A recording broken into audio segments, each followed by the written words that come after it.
John, Mark, you leave Yeah, Matthew. yeah. Okay, we can talk about that. Yeah, too. let's do Okay. that. So now we're going to discuss a little bit about the reliability or not of the gospel accounts of Jesus, because obviously if they were true and historical, then the Christ myth theory wouldn't be true.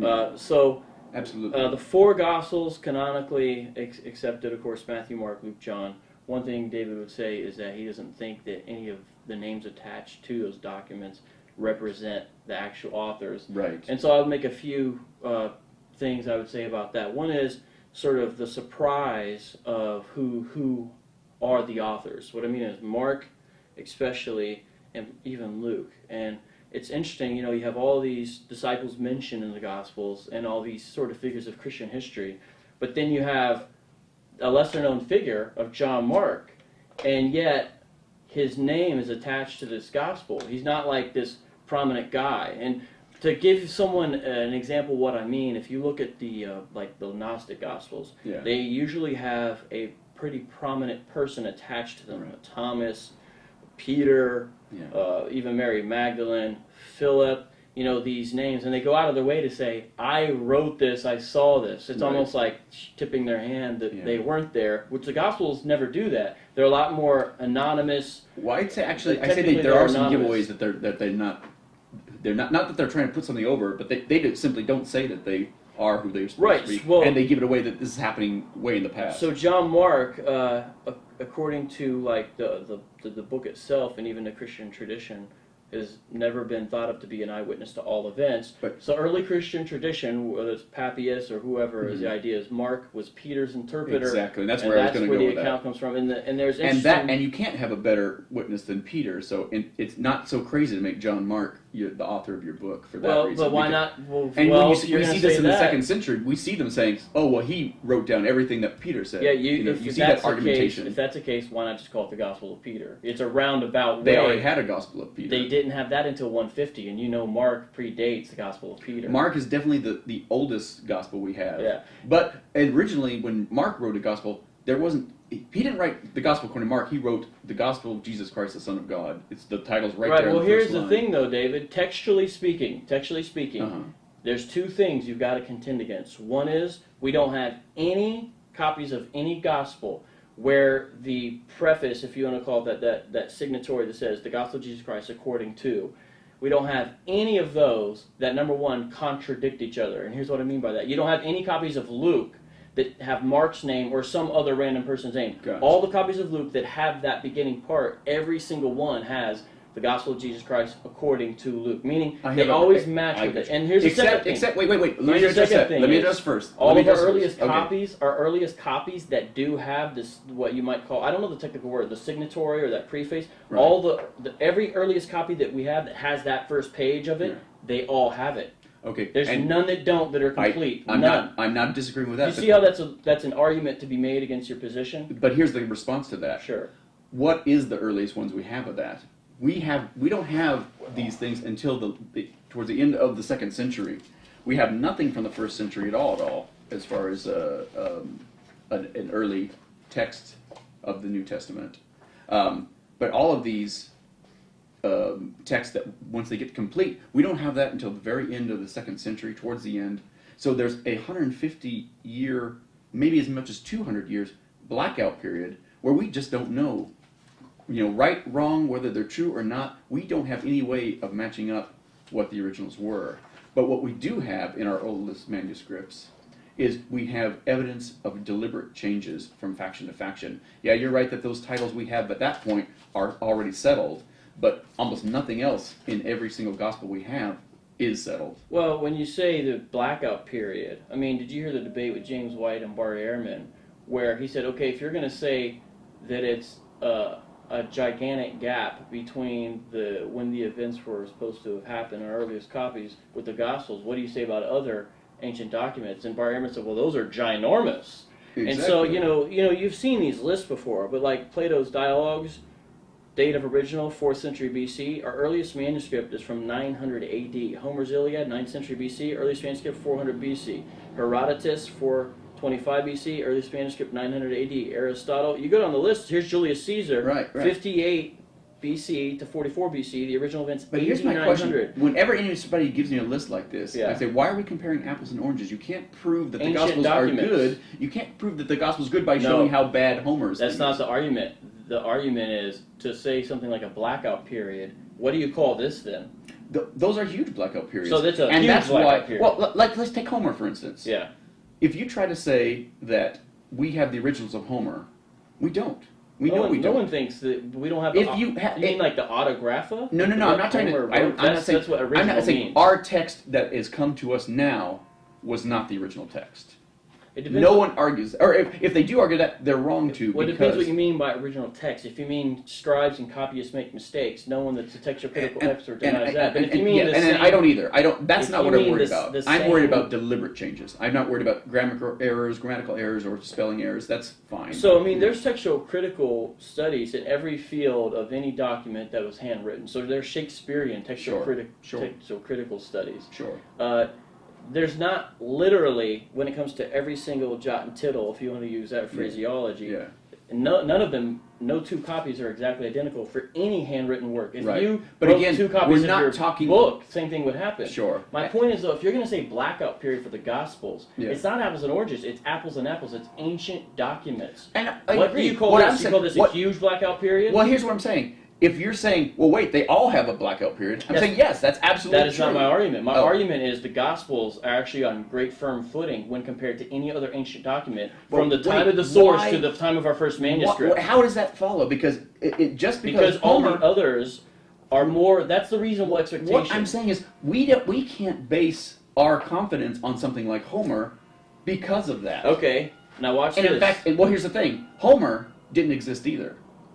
Now watch this. We have at least two different authors who wrote it because we have them in talking in some parts about bronze weapons and some talking about iron weapons. Here's They're the thing, conflating two historical periods. If you're gonna do this, when you critique the Gospels, like the historical narrative, some of the information you do so comes from sources such as Tacitus, Pliny the Younger, even Suetonius.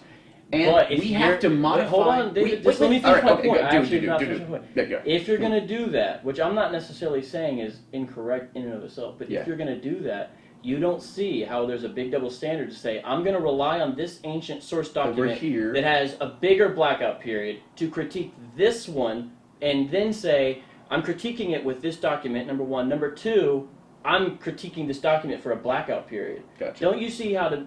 Yeah, but here's the thing. A I'm Christian not doesn't need to critiquing- make this argument. This Yeah. is just an argument that says, well, hold on, you need to have a similar standard. And Your I get weights that. and measures And are I not get equal. that. And the problem is, you're telling me that that's what I'm doing. That's not what I'm doing. I don't take Homer and use it to Forget Homer. I Yeah. said Tacitus, Suetonius, Pliny. Okay, Listen, David. wait, what wait, ancient here's the sources thing. do you use then? Why do we use those sources? For Suetonius to Tacitus, we modify our trust in them according to how well they're corroborated by other chains of evidence. But those And other for- chains of evidence. What's the evidence for those? Look, for instance of Suetonius, he shows signs of being a critical historian who shows what his sources are, tells us what they are, tells us, weighs out his trust. But we of have them. to have all those sources. But And they have to have a strong textual tradition for, for Exactly, you to be completely exactly. consistent. Do you see what I'm saying? But it's and not. it's not just textual traditions. They also can be borne out by just historical realities and physical reality, physical artifacts. So and things there like is a that. good place to go. Your contention, partially from part of your book, is that geography and geology are not friends of the gospel. Right. And I would say when we look at all the sort of checkpoints that we have in the gospel, I guess I wonder how you can make that argument. For example, you talk about the pools of Bethesda. Yeah. You talk about the pool of Siloam. Yeah. You talk about And that's not even a mistake. even those are are confirmations. Like, for example, the 5 colonnades. People back then said, "Oh, there's no 5 colonnades. We haven't Yeah. discovered that." And Now we've discovered 5 colonnades that are mentioned, I believe, in John 5 is the spot. Or even simple things like, show me a coin whose image and inscription is on it. Even that kind of simple thing shows that there's a historical reality, and even But here's it's the like, thing. okay, Yeah. this is whose picture's on it. Yeah. Or even the types of denominations used. For example, might, you go down and you look, the Bible it doesn't just say money, it names actual denominations, and they're concurrent to what's used, because monetary systems change. Sure. See, the thing is, But wait, I gotta stop you because are those things true? Those things are true. But Okay. here's the thing: when Luke and I'm going to pick on Luke because I think he's the worst historian of them all. He's not even a historian. When he adds these things, often the facts that he's getting, he's stealing from other historians, and specifically Flavius Josephus. And your proof for this is showing textual reliance, where when the two things are showing the same information. First of all, for instance, Josephus will mention something in passing and say, "Oh, there are many such of these." He'll mention 3 of them. All 3 will show up in Luke in the exact same order. And whenever Josephus gives us information, it's always in the right context. It is always more of it, and it fits the flow of the story. Whereas Luke takes things from that, takes it out of context, doesn't always get the information right, and often puts in anachronisms and has someone like Gamaliel talking about Revelation that didn't happen yet, talking things about... So, let's see, for your thesis to work, you've got to say, I can show textual reliability. He's relying upon Josephus for part of his text. But then, for your thesis to work, you made it unfalsifiable, because then whenever they don't match, like in the case where they mention, where Luke in Acts has these false messiahs mentioned, that Josephus mentions some of them as well, they don't match identically there, what they talk about. You've got to then say, well, that means Luke messed up. But if you're saying, here's places where I know Luke borrowed, and then when they have similar names mentioned, but they don't agree, that's because Luke messed it up. It makes your theory unfalsifiable. I'm not sure I'm following you how it makes it unfalsifiable. Because either way, because I would say, no, look, they don't agree here. That's counter evidence to your theory, because they do not agree. You're saying, oh, well, Luke messed up. How would you falsify your theory? Well, here's the thing, though. I have a whole chapter in the book on falsifying this thing. If there really was a Jesus, even just a guy named Jesus... No, not your whole theory. Specifically Luke's dependability on Josephus. How would I falsify that? You would say... Well, we would take all the different evidences of direct reliability, of reliance on Josephus, and ask ourselves, is it just a coincidence that he just happened to mention these very things and get all the information wrong that we get in Josephus? Or is he taking it from Josephus? So, for example, like when you say these things about Luke, you realize that, again, this is not as much probably a minority position as a Christ myth theory, but you wouldn't want people to think that this is an accepted idea within Josephine scholarship, or... Well, no, it's Josephine scholarship to have made that point. No, okay, so I believe Steve Mason has some idea about that, but see, you can't... I know you don't take him wholesale, because he also believes that the passage of Josephus about Jesus is partially reliable. Yeah. So, I mean, you want him there, but you don't want him over there, which, okay, but this is not a common idea, and he's only one. There's Louis Feldman, there's lots of other Josephus scholars who don't agree with it's not that I'm cherry picking, it's just, here's why I think he's wrong here, here's why I think he's right there. I have reasons for every stance I take, I don't... it bugs me when they say, oh, to make mythicism work, we have to do this or that, you have to do that. It's like, I'm not out to make mythicism work. I'm looking at the evidence, and it compels me one way or the other. So what's the best example of Luke borrowing from Josephus that you know of? What's the best example? Of all of them, well, again, I would love to have Richard Carrier's paper with me, where he has 20 pages of all the borrowings of it. If you say the best one, this early in the morning, this undercaffeinated, that would be tough for me to come up with an answer. But certainly, it's whenever he mentions these things, Josephus always has it in the right context. He always has more information. He always has it. It's part of his story. It's not just sprinkled in as window dressings for a fictional story. Well, I mean, there's... So, for example, the thing is, Luke gives time and time again the correct names of officials. Sure, but here's the thing. But that also makes huge mistakes that couldn't possibly be true. Well, and no one ever calls him on that on the Christian side. Okay. I never hear any Christians such as. Well, for the fact that the details of Jesus' trial are completely unhistorical, ridiculously so.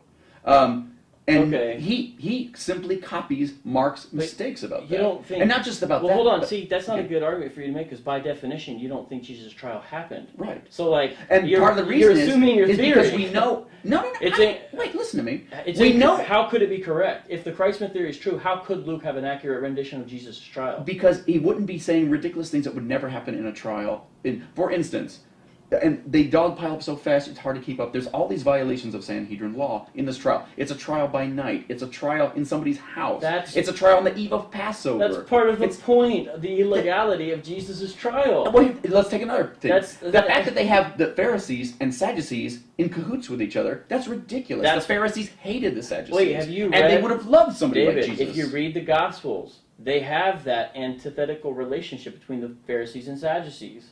They disagree with each other. It shows in the Gospels, the cahoots they have. But it also says that the Pharisees hate Jesus. They would have loved somebody like Jesus. Not all Pharisees hated Jesus, because you have members of the Sanhedrin who, number one, give their tomb, Joseph of Arimathea, for Jesus, and you have Nicodemus coming to Jesus at night. Well, you could also say Gamaliel, but those are all mistakes too, because Mark says that the Sanhedrin was unanimous. It's not. How could it be unanimous if those guys were saying, no, we love Jesus, we're giving him our tomb? Well, if you remember, it says one of them, I forget which one, wasn't there that night. Well, the same one that says Joseph of Arimathea wasn't there.